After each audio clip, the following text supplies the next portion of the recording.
Alô, amigos do canal. Um grande abraço a todos. Vamos falar um pouquinho aqui sobre uma curiosidade histórica, paralela da cidade de São João Marcos. Em junho de 1944, teve um dia comum na história. Na história de que lugar? Do município de Rio Claro, que nessa época se chamava Itaverá. Aqui localizado no médio do Paraíba, no sul do Rio de Janeiro, aqui no sul fluminense, onde eu moro. Rio Claro fica 60 quilômetros aqui, o centro de Rio Claro, da minha casa. Na tarde desse dia, de 10 de junho de 44, lá naquela cidade, estava presente o interventor federal do Rio de Janeiro, que era Hernando Amaral Peixoto, os representantes do Ministério das Relações Exteriores, que era Oswaldo Aranha, adidos militares e diplomatas dos governos da Tchecoslováquia, Polônia, México, Turquia, Bélgica, Reino Unido e de muitos outros países. Por que estavam reunidos? O mais interessante é que ao redor deles tinha um batalhão de jornalistas. O motivo da reunião era o quê? A inauguração de Leeds, um novo distrito da antiga Itaverá, que atualmente se chama Rio Claro. Qual foi o objetivo da criação desse distrito? Era para homenagear um vilarejo tcheco que tinha o nome de Leeds também, e que esse vilarejo foi apagado pelos nazistas no ano de 1942. Então, como é que a gente pode entender um pouquinho essa história? Esse assunto começa com a morte de Erhard Heydrich. Quem foi esse cidadão? Um alto oficial da SS. Ele era chefe do Gabinete Central de Segurança do Reich. E também controlava as forças de segurança e de inteligência do Terceiro Reich. E ele também era encarregado pela Einsatzgruppe, que eram as unidades de extermínio de Hitler. Ele era encarregado dessa unidade desde o outono de 1941. Também ele foi designado como protetor interino do protetorado da Boêmia e Morávia, onde estava ali localizado o território tcheco ocupado. Então, Heydrich, ele foi um dos homens mais poderosos e temidos da Europa naquele período cruel. Por quê? Ele era uma pessoa poderosa e temida? Porque ele perseguia os membros da resistência, prendia esses membros, executava esses membros sem qualquer dó. Ou seja, ele era implacável na perseguição à resistência nazista. E, além da resistência, com certeza, ele matou muitos judeus. Ele massacrou não só os judeus, mas aquelas minorias que estavam sob o poder do Terceiro Reich. O historiador Robert Gerwarth, em 1941, ele mencionou que o Heydrich fora instruído por quem nada mais nada menos Hermann Göring, sim, o braço direito de Hitler, que era o responsável. Ele era marechal do ar, mas era o braço direito de Hitler. Então, o Göring, o que ele fez? Ele sugeriu implantar a solução final para resolver o problema judaico na Europa. E a solução final, nós sabemos que na verdade era exterminar os judeus. Essa era a solução final, não tinha outra. Por isso que, além de Heydrich ser temido, ele também era odiado. Muitos membros da resistência nazista, antinazista, tinham o desejo de eliminar Heydrich, com certeza. A vontade deles era matar, porque ele era uma pessoa muito, mas muito cruel. Conseguiram? Sim. Por quê?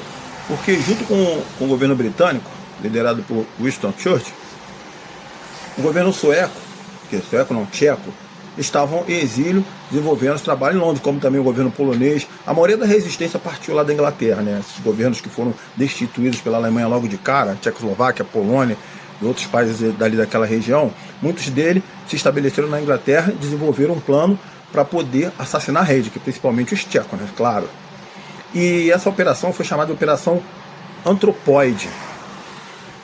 E o presidente tcheco, que estava no exílio na Inglaterra, era Edvard Banis. Ele foi comandante, um dos comandantes dessa operação. Quantos agentes foram designados para essa operação? 9. A operação era chamada de Special Operation Executive, ou SOE, do Reino Unido. Jan Kubiš e Joseph Goebbels foram os dois que foram designados para matar Heydrich. A operação seguiu. Entrou secretamente no país e saltaram de paraquedas, né? Interessante isso que aconteceu também na Polônia ocupada, quando eles, no dia D, né, quando os poloneses ajudaram, né, a destruir as linhas inimigas por trás. Então, só que nesse caso foi em 28 de dezembro de 41. Vocês se prepararam 5 meses e eles desceram de paraquedas, em dezembro de 41. Se prepararam 5 meses e em 27 de maio de 42, tanto Kubiš como Goebbels seguiram de carro Heydrich através das ruas lá de Praga, na Tchecoslováquia. Ou seja, quando o carro do Heydrich parou no cruzamento, o que eles fizeram? Lançaram a bomba. Só que não deu certo. Aí metralharam o carro, né? Então, só que a arma ela emperrou. Olha só, esse cara é muito sortudo. Heydrich sobreviveu, mas mesmo assim, um ataque, né, que foi forte, ele ficou ferido, gravemente ferido. Em 4 de junho, ele morreu, aos 38 anos. A morte dele pode ter aliviado o coração da resistência contra o nazismo, mas fez com que Hitler ficasse totalmente irritado. Então o que ele fez? Ele se preparou para poder se vingar da morte desse alto oficial. O objetivo: desencorajar qualquer resistência a fazer outros tipos de atentados. Então no dia do funeral de Heydrich, em 9 de junho, que foi realizado em Berlim, a destruição dessa aldeia chamada Lidz, ela foi realmente preparada. Quem foi responsável pelo massacre? Foi Karl Hermann Frank. Segundo o Museu do Holocausto de Washington, os nazistas eles justificaram a represália alegando que as famílias de Lidz, no caso 2 famílias, estavam ligadas ao assassinato de Heydrich e à resistência tcheca. Só que, no fundo, não tinha conexão aparente relacionada aos casos dessas famílias. A desculpa dos alemães era uma única: vingar-se da resistência tcheca. Só que também é totalmente esdrúxulo, porque se vingar de um atentado contra o oficial em guerra, mas quem pagou pela vingança?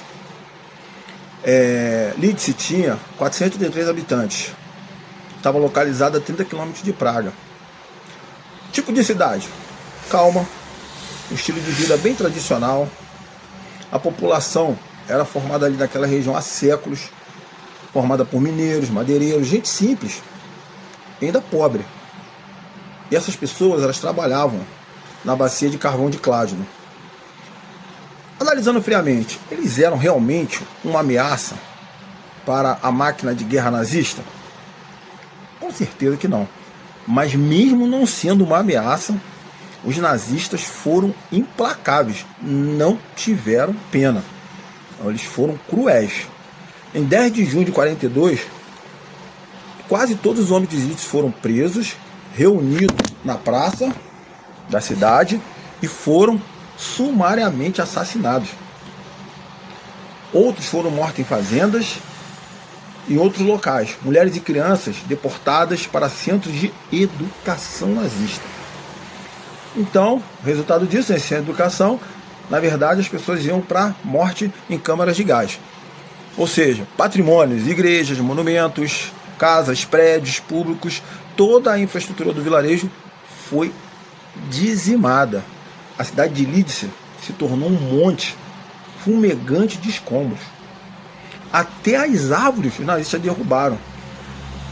Pasmem, mataram também todos os animais. Pasmem mais ainda, nem o cemitério foi poupado. Então, realmente a resposta foi cruel. Segundo o historiador Paul Hahn, aterrorizar civis era uma tática de guerra comum dos nazistas em países inimigos ocupados. E Hitler havia aprendido isso na Primeira Guerra Mundial, quando eles ocuparam a Bélgica. Os alemães ocuparam a Bélgica e instituíram ações de terror e destruições para que o exército avançasse, né? Só desculpa deles, é óbvio, né? Isso, assim, como falou, né? A destruição, do jeito que eles faziam, não tinha nenhum propósito militar racional. Se é que existe propósito militar racional, né? Ou seja, o objetivo deles era disseminar o medo, ameaça, retaliar o assassinato de reis e por aí vai. Prisões, execuções em Praga, nas outras cidades, Kladno, Ležák, várias famílias foram separadas nessas ações de terror. Ou seja, as represálias que giraram em torno de todo o protetorado nazista resultou em mais de 3.000 prisões e mais de 1.300 mortes. Resposta desproporcional. Kubitsch e Gabitsch, os agentes da Operação Anthropoid, eles foram descobertos pela SS, trocaram tiros, Kubitsch morreu e Gabitsch se matou para não ser preso. Então a situação complicou para os que executaram o atentado. A opinião pública internacional ficou chocada. A cobrança foi muito grande. O Chicago Tribune dos Estados Unidos deixou claro que a vila foi varrida do mapa. Os governos dos Estados Unidos, da União Soviética e Reino Unido estavam sendo demais pressionados para que pudessem reagir a essa barbárie nazista. Só que em vez deles reagirem, demorou muito.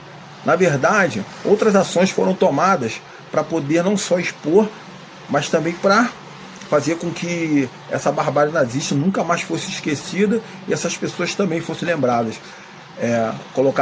fossem colocadas na memória.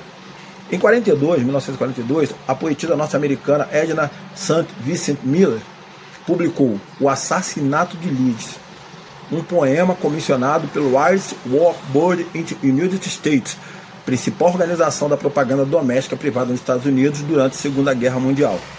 No ano seguinte, a publicação desse poema, o compositor tcheco Bohuslav Martinu escreveu no exílio Memorial para Leeds.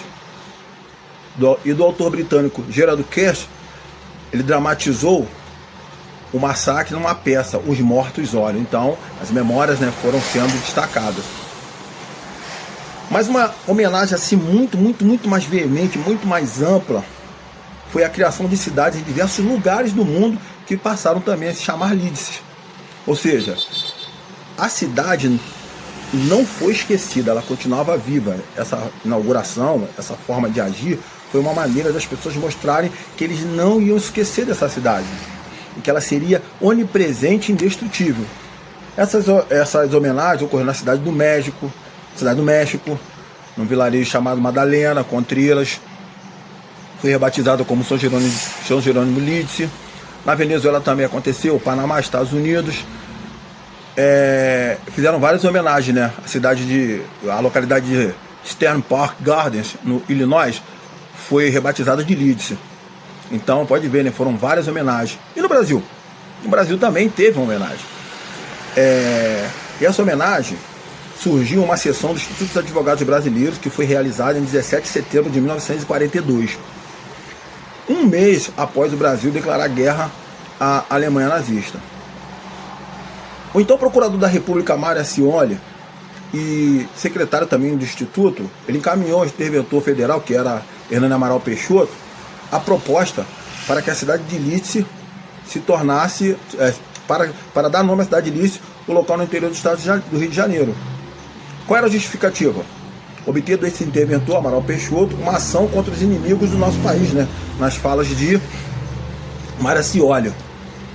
A proposta foi acatada por Peixoto e escolheu a antiga vila do Parado, a antiga Santo Antônio de Capivari, que era no então, né, no atual, que era um antigo município de Itaverá, que chamamos hoje de Rio Claro, que até São João Marcos, né, atualmente também pertence ao município de Rio Claro, que ela foi extinta, né. Então a inauguração da Leeds brasileira aconteceu no dia 10 de junho de 44, por volta das 13 horas. a mesma data a destruição da Lídice tcheca, quando completava 2 anos. Então, nesse evento, várias autoridades, adidos, militares da Tchecoslováquia, diplomatas de vários países aliados e também jornalistas, assessores, curiosos, muita gente participou dessa inauguração. Essa inauguração também marcou uma outra inauguração de uma escola pública com capacidade para 300 alunos, que foi bancada pelo Estado do Rio de Janeiro, e essa escola ela passou a chamar Presidente Benes, que homenageava o então presidente da Tchecoslováquia no exílio em Londres, Eduard Benes. A banda de música da Força Policial do Estado do Rio de Janeiro executou tanto o hino da Tchecoslováquia e do Brasil. O Departamento Estadual de Imprensa e Propaganda do Brasil distribuiu cópias do poema A Carta que Veio de Lídice, do poeta Joaquim Tomás. Então, várias homenagens. Hernani Amaral Peixoto discursou. O encarregado de negócio da Tchecoslováquia, Vladimir Nozek, agradeceu às autoridades brasileiras, aos oradores, por causa das homenagens. E esse encarregado, ele afirmou que o ato de criação da Lídice brasileira era uma prova de simpatia do Brasil para a pátria dele. Então, foi muito interessante, né? Na Praça Padre Ezequiel do Centro do Distrito, inaugurou-se um monumento oferecido pelo Instituto dos Advogados, uma ave fênix de 300 quilos e 5 metros de altura, desenvolvida pelo escultor brasileiro Honório Peçanha. Também foi uma placa de memorial, foi colocada ali onde se lia: Lídice há de ser sempre no coração do Brasil como um símbolo de liberdade. Então, vimos aqui que os nazistas foram cruéis, só que em resposta a essa crueldade, essas ações de memória foram muito mais interessantes do que qualquer outra resposta, né, militar à crueldade que os nazistas impuseram aos habitantes de Lídice. Ou seja, as autoridades no pós-guerra aliada não perdoaram os envolvidos com a destruição de Lídice. Veio a punição. O julgamento de Nuremberg. Então, quem aprender um pouquinho mais sobre o julgamento de Nuremberg, até aprender um pouquinho sobre Hermann Göring, veja o filme O Julgamento de Nuremberg, estrelado por Alec Baldwin. O filme ali, ele vem muito perto, assim, retrata fielmente a história, porque ele pega o julgamento, né, que teve filmagens, teve coisas assim. Então, o filme ele retrata assim, tá bem perto ali da realidade, né, segundo as pesquisas, né? É interessante. E durante esse julgamento foi rodado um vídeo com as imagens da cidade destruída perante os membros da corte. Em 46, Karl Hermann Frank, o executor dessa barbárie, ele foi preso, julgado pelo Tribunal Popular de Praga, e sua execução ela foi presenciada por 7 mulheres de Lídice que sobreviveram à guerra. A cidade de Lídice original foi reconstruída em 1948, lá na República Tcheca, mas era uma cidade totalmente nova, embora alguns poucos vizinhos tenham ido ver essa cidade. O que sobrou da antiga Lídice foi usado para a criação de um memorial e de um museu aberto em 1962. Enquanto isso, as Lídices criadas no exterior mantiveram o quê? Viva a memória da Lídice original lá de 1900, da Segunda Guerra Mundial. Em várias cidades, em várias Lídices, todos os anos, dia 10 de junho, são realizadas homenagens a essa cidade. Valeu! Uma curiosidade interessante sobre a cidade de Lídice. Curtam o canal, deixem o like, compartilhem, se inscrevam e vamos que vamos. Um grande abraço a todos.